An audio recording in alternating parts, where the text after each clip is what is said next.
Good day, viewers. My name is Mr. Kevano Kirenius. Welcome to our third lesson for Life Science Grade 8. Today's lesson will look at the structure of the flower. Learning objectives. Learners will be able to describe the structure and functions of flower parts, define pollination as a transfer of pollen grains from the anther to receptive stigma. Let's get started.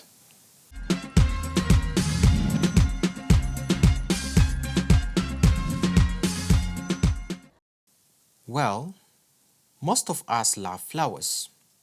We love to look at them. We love to smell them. We love to pick them. And we love to give them to our loved ones. But do we ever stand still for a moment and think what a flower really is? Do you know? The flower is the reproductive part of a plant. It contains the reproductive organs which enable the plant to reproduce by producing seeds. Flowers contain the male and female reproductive organs that make fertilization possible. Let us have a look at the different parts of the flower. Here you see two flowers that are still in the bud stage. The sepals are clearly protecting the flower petals while they are still in the bud. The sepals are usually green in color. Now, let us look at the beautiful petals of these flowers. Just as we can see them and love them, so can birds and insects see them too. They then come to these flowers to collect the sweet nectar that is produced. When going to the nectar, they brush against the anthers where the pollen is produced. The pollen sticks to the bodies, and when they go to the next flower of the same kind or species, the pollen sticks to the stigma as they brush against it on their way to reach the nectar. Therefore, a flower is not just important for its beauty, which we appreciate. It's mainly for reproduction. So let us look at the parts that are important for reproduction. When we take away the petals, we can see the carpel, or female part of the flower. This consists of the stigma, style, and ovary. The stigma receives pollen grains from the insects as they brush by to get to the sweet nectar. The style holds the stigma in the best position to receive pollen. The ovary contains the ovules, which contain the female sex cells. The pollen grain will form a tube that grows from the stigma through the style to the ovary to reach the ovules, so that fertilization can take place. We can also see the stamen, or male part, when the petals are removed. They can also be seen without removing the petals in most flowers. The stamen consists of the anthers that produce the pollen, which contains the male sex cells, and the filament, which holds the anther in position. A huge amount of pollen is produced by the anthers to ensure that some of it lands on a stigma for fertilization to take place. This ensures the survival of the species of plants. Here you can see flowers with their beautiful petals, and you can also see some anthers and stigmas just sticking out.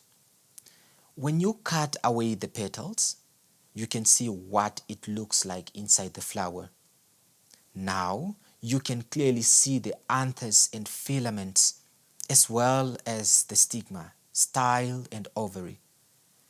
When the anthers and filaments are removed, the stigma, style, and ovary become more visible. Then, if we remove the carpel, it is easy to see the stigma, style, and ovary. I know you're now all going to dissect flowers, but please don't destroy your mother's garden. Ask first.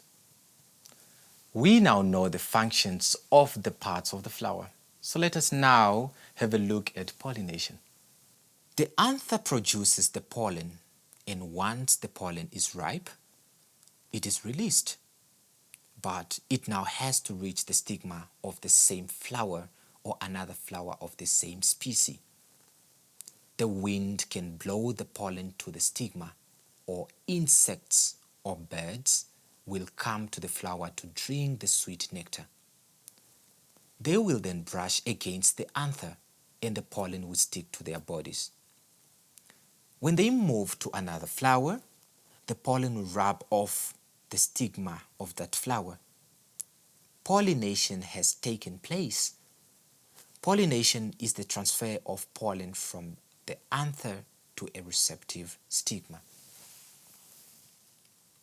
Let us summarize what we learned about the structure of the flower today. The typical flower consists of sepals, which protect flower while still in the bud, petals, which attracts birds and insects for pollination, stamen, male part of the flower, which has anthers that produce pollen grains, filament, which holds anther upright, carpel, the female part, which has stigma that receives pollen, style, holds the stigma in position, ovary, contains ovules with female sex cells, pollination, the transfer of pollen from anther to stigma. Viewers, before I sign off, I would like to ask you a few questions to think about. 1. State the parts that the carpel consists of. 2. Describe the function of the sepals of a flower. 3. Explain the process of pollination. That is it for today. I hope you love flowers as much as I do. Take good care. Until we meet next time.